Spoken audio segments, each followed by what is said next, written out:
So we are here at the Odorkor Lorry Terminal, and we know that in the last few weeks, Media General has been championing a campaign on the transport crisis that the country or some cities in the country have been facing since December right into the beginning of this year and the subsequent weeks. The GPRTU, as part of meetings with the Transport Ministry and the allied ministries, has now set up a task force that is moving from one station to the other to clamp down on drivers who are charging extra fees or who are doing what the passengers call the short trips in order to get more from these passengers. And so 6 of these drivers today have been arrested here at the Odorkor Lorry Terminal. They are moving from drivers who are moving from Southwom to Accra.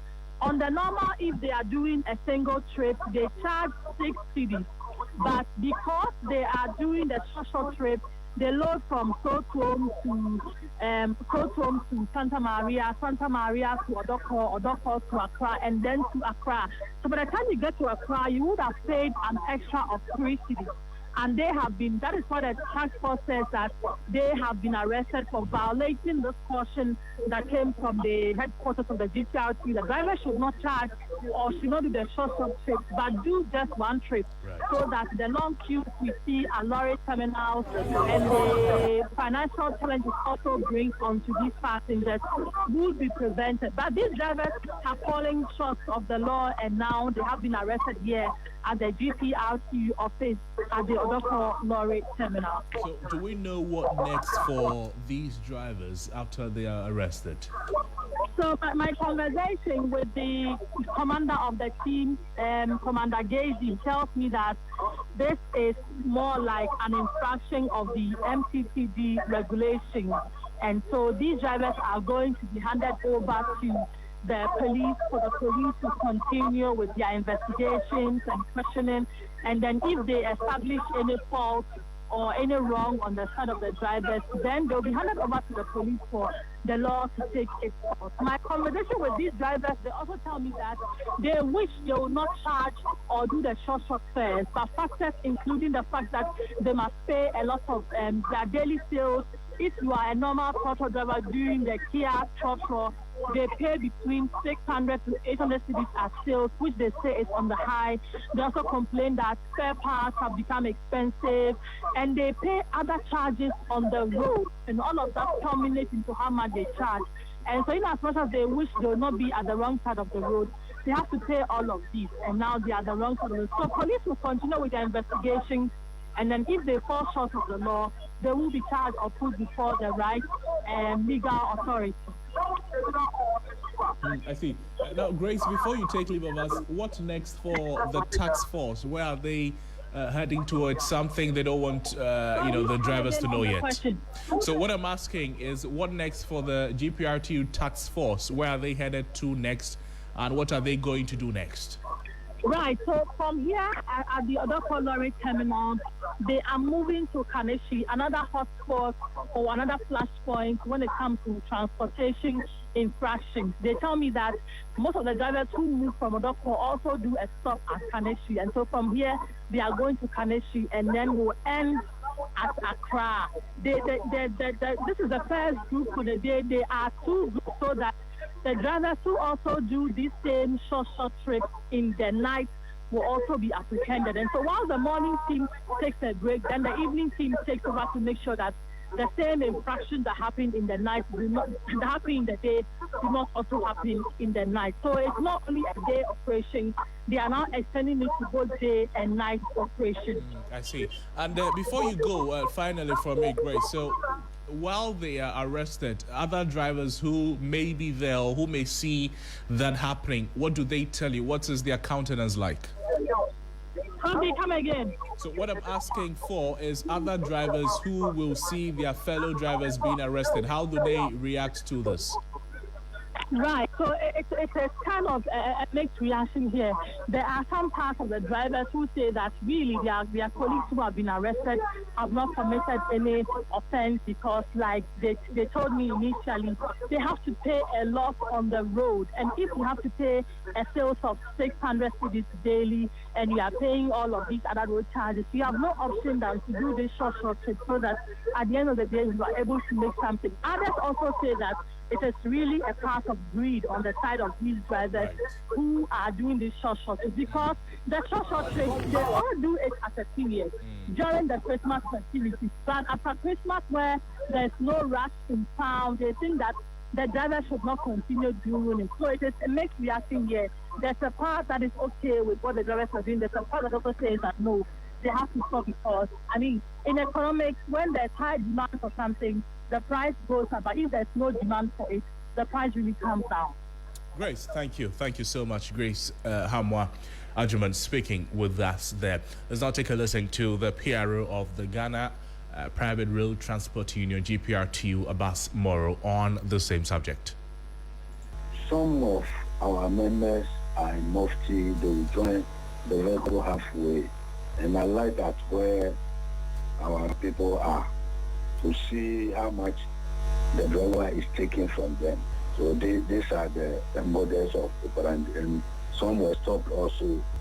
The passengers were asked, where are you coming from and where did he say he's going to? He's taking you to. They also explain the situation. So it wasn't a thing that they just suspect. They were arrested with facts. As long as the character doesn't change, we shall lose them because it is Ghanaians that we are working for.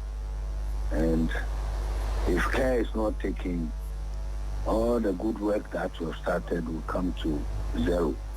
So we want to make our mark. They don't change, we will also be on the road to make sure right things are being done. So let's hope those doing that change immediately and we all live happily. Abbas Moro is the Public Relations Officer of the GPRTU speaking with us there. Let's do some other stories this afternoon. The 5 presidential aspirants of the NPP, they will today sign a peace pact with a pledge to uphold the collective interests of the party and support the eventual winner of the presidential primaries. They are former Member of Parliament for Asen Central, Kennedy Japan, a former Minister of Food and Agriculture and MP for Abetifi, Dr. Brian Champon, a former Vice President and 2024 presidential candidate, Dr. Baumia, and a former Minister of Education and MP for Bosomche, Dr. Yao Sayadu, as well as a former General Secretary of the NPP, Kwabene J. Japan. The signing of the Peace Pact is part of the Presidential Elections Committee's efforts to ensure a peaceful and harmonious primary process, flag bearer elections slated for Saturday, January 31, 2026. My colleague George Quinning, he is at the location and he's joining us on the phone with some more update. George, thank you for joining us. Good afternoon to you. Tell us what is happening and where you are. Hello? George, can you hear me? I can hear you, Crosby. Tell us what is happening and where you are. So, Crosby, thank you so much. So, I'm coming to you live from Alisa Hotel. And so, the Peace Pact meeting is underway. And the arrival of the former president, Akufo-Addo, triggered the starting of the meeting right after the arrival of Dr. Mahmoud Bamia, who is one of the aspirants. In all, 5 aspirants, they are all here. All of them are here. Big wigs of the party are here. Former ministers of state, MPs, name them. So it tells you this is a great meeting. Hopefully, this pact will ensure that any intended mayhem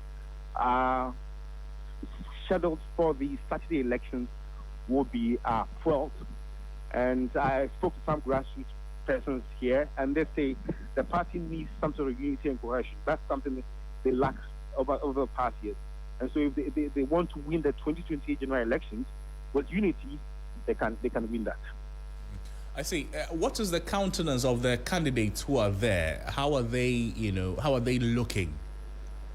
So, like I already mentioned, all 5 of them are here. I saw Kennedy Japo coming with his son. And you could see there's a cordial relationship. So, if you come, you just try and then reach all those in the front row. So, you can tell there's some sort of good relationship.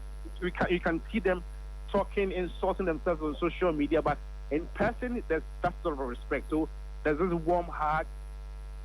All the opponents, all the aspirants, they hug themselves, chit chat and all that. So if you really follow social media, you would think maybe there's some sort of enmity. But at the end of the day, it's a game. So there's that cordial relationship. Hopefully, at the end of the day, like I said, this pact will ensure that these policies of insults and other things will be curtailed moving forward. George, thank you so much for.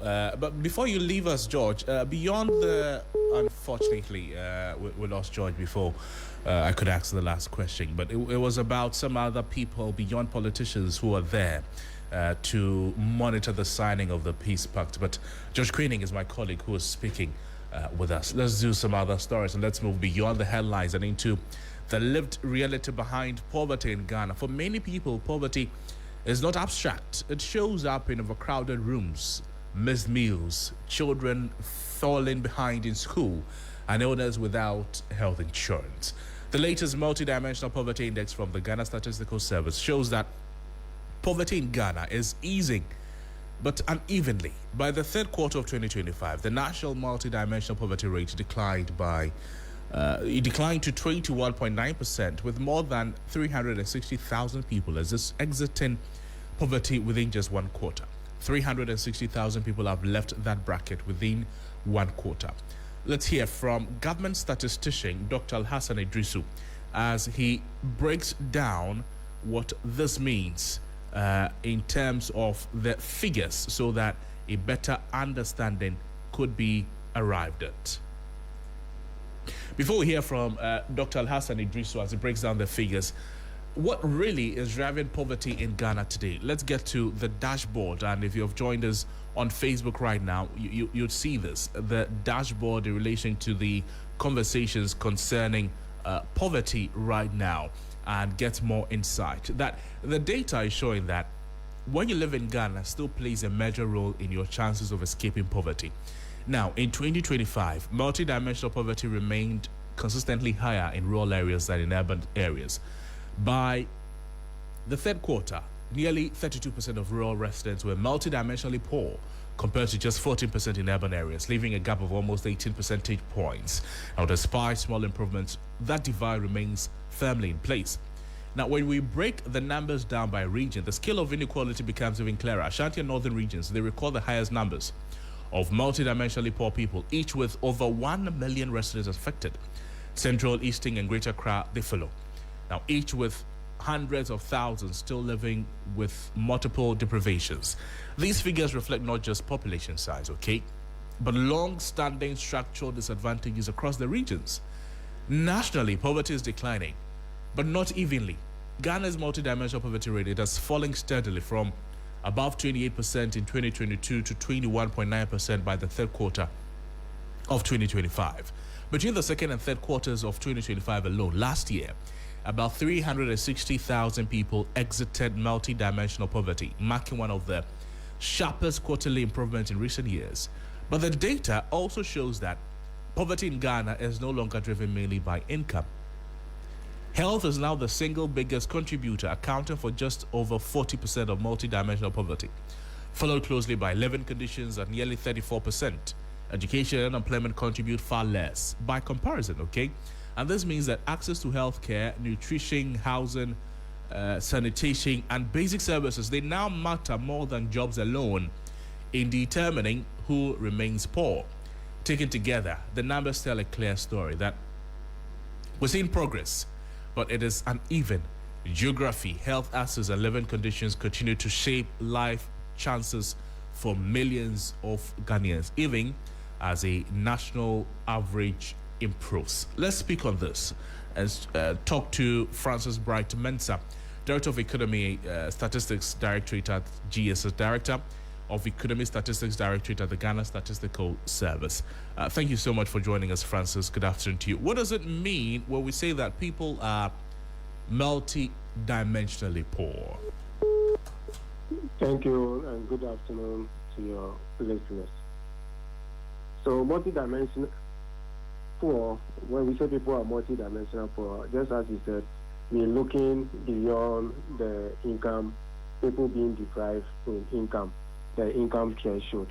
So we're looking about 13 indicators, which are the type of cooking fuel households are using, the type of water that they use, asset, housing condition, the flooring and the walls of houses. Are they made up of mud? Are they made up of concrete? Which type? Overcrowding. Do we have more than 3 people per sleeping room? Electricity. Do people have electricity? Toilets. What type of toilet facility are Ghanaians using?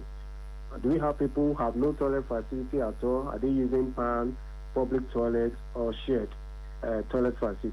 We also look at education, school attendance. It's expected that a child between 4 to 15 years should be in school. Are they really in school or they are out of school? School lag, for instance, your age at 6, you expect you to be in class 1. Is that what is pertaining on the ground? Then we look at the health dimension. We look at nutrition. Do we have children under 5 who are malnourished, that is underweight, stunted, and wasting? Then health insurance. Are people just registering or they have paid their premium and they are being covered in case or there's a health? Then so the last dimension we look at was employment. In a household, do we have people 15 years and older that is not employed? That is no member 15 years and older is employed. So we look at these 13 indicators. Then we set a poverty cutoff. So assuming these 13 indicators, if it's positive, we are giving you 1. That is, you are not deprived, we give you 1. But if you are deprived, we give you 0. Then we set a threshold. If you don't meet 33%, that is a third of this, then we consider you as multidimensionally poor. Francis, so we are looking at poverty not only from the income, but from all dimensions of our living. What does this data mean for policy and government? Yeah, so for government, it will help government to do targeted poverty reduction. So you are not just looking at the expenditure of people if your expenditure doesn't meet a certain threshold. Perhaps the person could be healthy, but the type of water that the person is drinking is not of good standard. So let's look at tackling poverty, just as the SDG is looking at poverty in all its forms. And let us tackle it and make sure that we leave no one behind. Thank you. So this will help government that if you want to reduce poverty, as you said, the dimension that is contributing more, is it health? Then let us tackle the health. Is it living condition? Let us tackle the living condition. And beyond the percentages, we also want to know where the concentration is. Because sometimes the percentages might be deceptive. Thank you. So if Accra is having about 10% multi-dimensional poor, it translates into about 600,000 people who are suffering from that, or Ashanti region. Rightly as he indicated, about over 1 million. So do we go to look at this million or just go to a region where the percentage is high but the numbers are poor? Thank you so much, help government in doing targeted poverty reduction strategy. Thank you so much. Francis Bright-Mensah is Director of Economy Statistics Directorate at the Ghana Statistical Service, speaking with us there.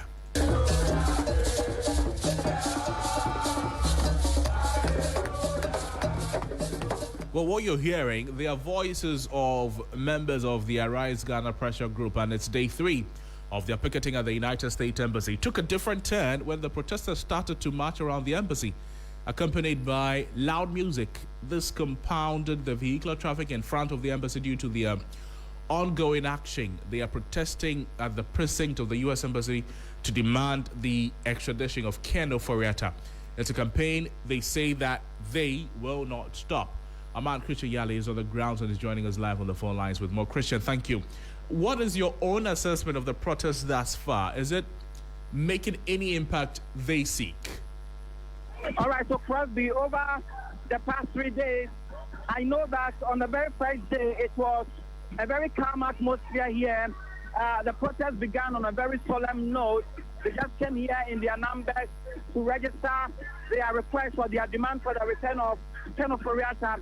Now, yesterday, it got even more intense when we saw more people, those who were in the registered Arise Ghana T-shirt and those who were not wearing that T-shirt, all of them, more masses who came here to join the protest. Now today, it is continuing. What has happened today is that they resorted to marching across the U.S. Embassy, and that is what they've done over the past 1 hour. They just finished it. What I understand is that so far they feel that they have made that impact. They feel that they have sent that message across to the U.S. authorities, and tomorrow, Crosby, they are going to submit a written petition. They say for the past 3 days, what they've done has been the oral petition or the verbal petition, and so tomorrow they are going to submit the written petition to the U.S. Embassy, and that is what has been playing out here at the presence of the U.S. Embassy in Accra, Crosby. Chris, thank you so much. Chris Nyali is my colleague updating us on the happenings around the U.S. Embassy here in Accra as members of Arise Ghana pressure group. Today's day 3 of their picketing at the U.S. Embassy. Well, and those are some of the voices or the sounds at the U.S. Embassy there. Those are some other stories this afternoon. And the Awoyun division of the Forestry Commission has arrested 13 people in a crackdown on illegal mining activities within the Byung Tano Forest Reserve. The operation was initiated following an intelligence tip-off on mining activities in the Forest Reserve. The task force of security personnel, including a rapid response team of the Forestry Commission, carried out the operations at Jama Asemkrum in the Awoyun municipality of the Western North region. Now, during the raid, officers uncovered 4 makeshift mining camps deep inside the Forest Reserve. The camps, together with Shamfang machines, shovels, and other mining equipment, were destroyed and set ablaze. According to the district manager of the Forestry Commission, Joe Apia Frimpong, the 13 suspects, aged between 17 and 29 years, were actively engaged in illegal mining activities that had destroyed an estimated 0.4 to 0.5 hectares of forest land there. Yes, they were doing illegal mining using local artisans like chamfan and pumping machine, and then dig and wash using basically tools like shovels and pickaxes. So they apprehended all these people and brought them. They got to NJ around 10 to 11 a.m. Tuesday 20th, and then we handed them over to the NJ District Police Command, involving the Divisional Command, and then currently we are in the process of sending them to court. And that's the voice of the district manager of the Forestry Commission, Joe Apia, speaking there. Well, still on crime, the Northern Regional Liaison Office of the National Security has arrested 45 foreign nationals believed to have entered the country from Cote d'Ivoire, Burkina Faso, and Liberia. The suspects include 12 Ivorian nationals, 2 Liberian nationals, and 31 Burkinabe nationals. Sustained intelligence by the National Security revealed that the foreign nationals were engaged in Q-net recruitment and trafficking activities within vulnerable peri-urban communities in Tamale. All the individuals are reported to be being lured into Ghana under false promises of employment, international travel opportunities, and business prospects linked to Q-net schemes. The suspect have since been handed over to the Ghana Immigration Service for profiling. Let's go on the phone lines now and engage my colleague Christopher Mwako for more on this development. Chris, thank you for joining us. Good afternoon to you. What else do we know about these foreign nationals? Yes, so these foreign nationals are said to be from Burkina Faso, Cote d'Ivoire, and Liberia. Yesterday, after the 45 were arrested and handed over to the Immigration Service, 7 others were later arrested again and have also been handed over to the Immigration Service. So, as now, the number has shot up to 50. They are saying that most of them have confirmed that they are in the country to do the Q-net business. Others have said that they are coming into the country to process themselves to travel to Spain. Others have also indicated that they are friends here ask them to come to get them some businesses to do. And so that was why they came into the country. But as it stands, the immigration is also profiling them and ensuring that the appropriate processes are followed for them to be taken back to their country. I see, Chris. So, do we have an idea when the immigration service will be done with the profiling, and what have they been telling you beyond that? Yeah, so basically, because the people are failing to fully cooperate, because of the QNet aspect of it, they have agents who have asked them not to speak. And so it is very difficult to immediately tap information from them, even though the immigration service is doing its best to get to know the real reasons why they are here beyond what we know. Because the National Security Liaison Officer has indicated that they don't rule out issues of terrorism. And so that security threat is what they are looking at it. Christopher, thank you so much for speaking with us. Christopher Amarco is my colleague there engaging with us. We can now take a listen to a few of the voices. As we dug deeper, we realized most of them were lured into Ghana with the promise of taking them to Europe for other greener pastures. And some too were brought in to do these QNet activities and other related activities. We are not ruling out the issue of terrorism and that of economic migration. We've been instructed to hand them over to the Ghana Immigration Service for further engagement. I want to stand here on behalf of the National Security Coordinator, assuring the general public that they should go about and carry out their daily activities in peace and safe. We can assure them of their safety. They should not feel that they are insecure.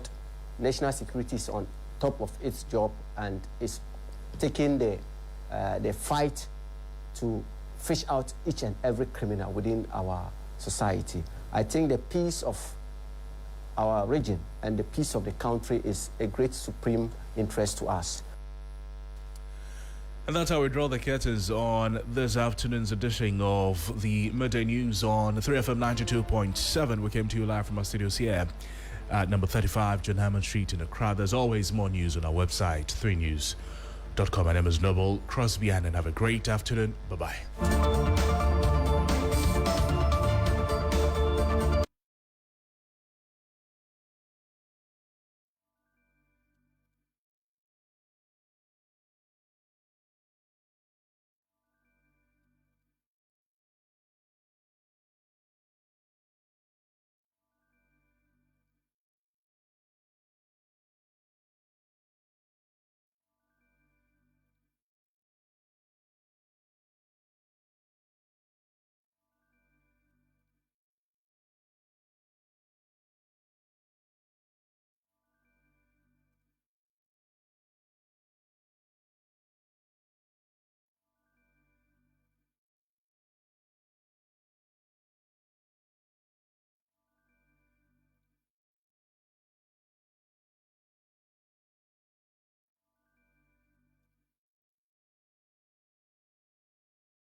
Hello there, good afternoon. Welcome to Business Daily here on 3FM 92.7. Coming up, government challenges Association of Ghana Industries to lead industrial transformation.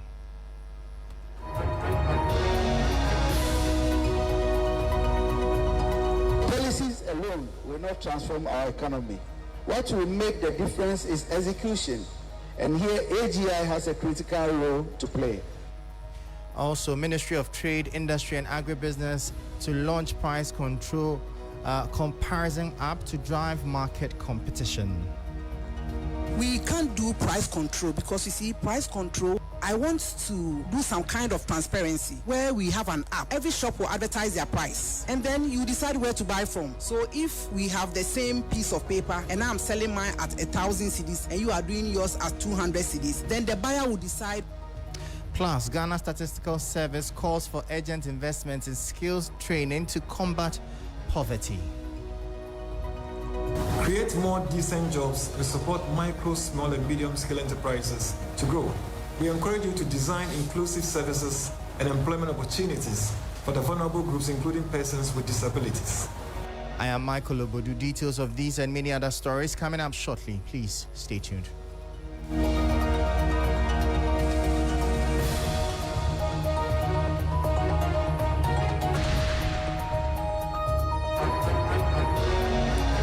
Straight into our top story, and the Chief of Staff, Julius Deborah, has called on the Association of Ghana Industries, AGI, to take a central role in spearheading the nation's industrialization agenda. Speaking at the investiture of the newly elected AGI president and executive members in Accra, Mr. Deborah emphasized that the private sector remains the primary engine for economic growth. He challenged the association to move beyond traditional boundaries and champion innovative efforts that will position Ghana as a manufacturing hub in the sub-region.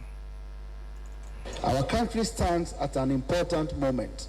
There is the need to diversify our economy, deepen value addition, and compete effectively in regional and global markets. And these are things we have all heard over and over.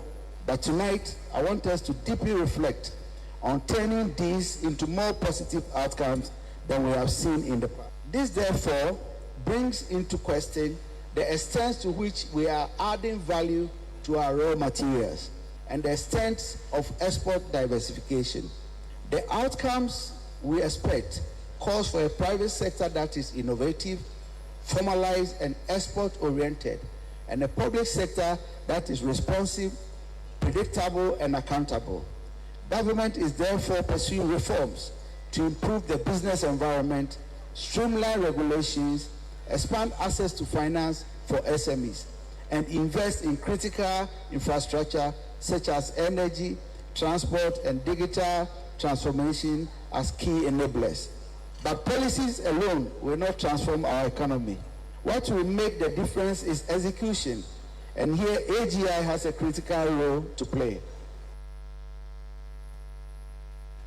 You heard the Chief of Staff, Julius Deborah, speaking. Now, the Ministry of Trade, Industry and Agribusiness says it is seeking to enhance price transparency in Ghana's market as an alternative to price controls in a bid to spur competition and protect consumers.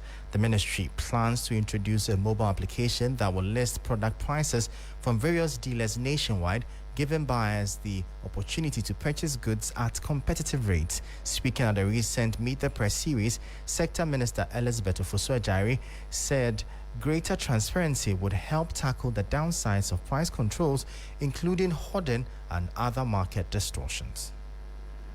We can't do price control because you see, price control comes with its own negative effect. It gives way to hoarding and prices will rather escalate.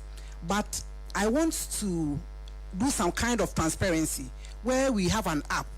Every shop will advertise their price and then you decide where to buy from. So if we have the same piece of paper and I'm selling mine at 1,000 cedis and you are doing yours at 200 cedis, then the buyer will decide whether he or she is a Father Christmas to give me 800 more, or is a prudent buyer and will buy from you. And so we will not control prices, but we'll make prices available for people to choose from. And so we are working on that one now. Technology is up. Everybody has a phone, and this can do that. And so that will be that far, so kind. But please. That was Minister of Trade, Industry and Agribusiness Elizabeth Ofosu-Ejari speaking. The Ghana Statistical Service has issued a strategic call to action for both the government and private sector, urging a significant scale-up in skills development and job creation to tackle multidimensional poverty across the nation. Latest report from GSS shows that the number of people experiencing deprivation in health, education, and living conditions dropped from 8.2 million in the early 2024 to roughly 7 million by the third quarter of 2025, with employment as a major driver. Let's listen to government statistician Dr. Al-Hassan Idrisu. For government and public institutions, we encourage government to scale up skills development and job creation. After all, we saw the impact of schooling or education and then the impact of employment on poverty. We should also target interventions to the poorest regions and also to the rural areas. We saw that the rural areas exhibited more poverty incidents, higher poverty incidents, and then those without jobs also exhibited higher poverty incidents. Now, for businesses and the private sector, we encourage you to support the National Health Insurance Scheme enrollment, especially for informal workers. We also encourage you to invest in sanitation, water, housing quality, and electricity. Support education access through scholarships, internships, and training. Create more decent jobs and support micro, small, and medium-scale enterprises to grow. We encourage you to design inclusive services and employment opportunities for the vulnerable groups, including persons with disabilities. You heard government statistician Dr. Al-Hassan Idrisu speaking there. Now, Ghana's producer price inflation PPI ended the year 2025 at 1.9%, reflecting a steady stabilization of prices at the factory gate. Data released by the Ghana Statistical Service reveals that while year-on-year costs for producers rose modestly, month-on-month pressure saw a notable decline. The 1.9% annual rate for December 2025 represents the price change for all goods and services at the producer level compared to December 2024. Significantly, the monthly producer price inflation PPI rate was negative 0.8%, indicating that, on average, producer prices actually decreased between November and December 2025. The overall PPI figures show industry and services moving in slightly different directions. Industrial PPI stood at 2.1% in December 2025. This marks a 0.5 percentage point increase from the 1.6% recorded in November, suggesting a slight uptick in the cost of manufacturing, mining, and utility production toward the end of the year. Conversely, services recorded a much lower annual producer inflation rate of 0.6%. On a month-on-month basis, service prices rose by a marginal 0.2% between November and December. The low PPI figures align with the broader trend of disinflation in the Ghanaian economy, with consumer inflation at a multi-year low of 5.4%. Analysts suggest that the easing of producer price pressures is a positive signal for the year, as lower factory gate costs typically lead to more stable prices for consumers at the retail level.